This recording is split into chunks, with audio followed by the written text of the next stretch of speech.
Is this information voters deserve to know?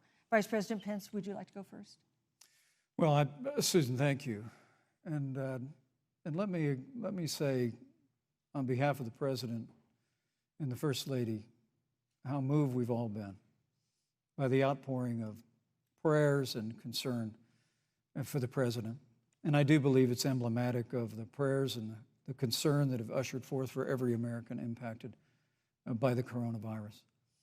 But the care the President received at Walter Reed Hospital, the White House doctors, was exceptional.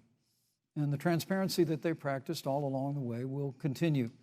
The American people have a right to know about the health and well-being of their President, and will continue to do that.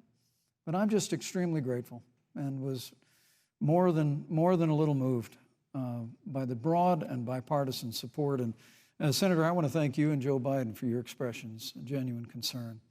And I also want to congratulate you, as I did on that phone call, on the historic nature of your nomination. Thank you. I never expected to be on this stage 4 years ago, so I know the feeling.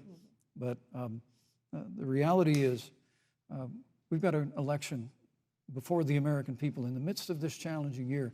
And the stakes have never been higher, but I think the choice has never been clearer. I want to give Senator Harris a chance to respond to the same question I asked, which is, do voters have a right to know more detailed health information about presidential candidates and especially about presidents, especially when they're facing some kind of challenge? Absolutely, and that's why Joe Biden has been so incredibly transparent, and certainly by contrast, the president has not, both in terms of health records, but also let's look at taxes.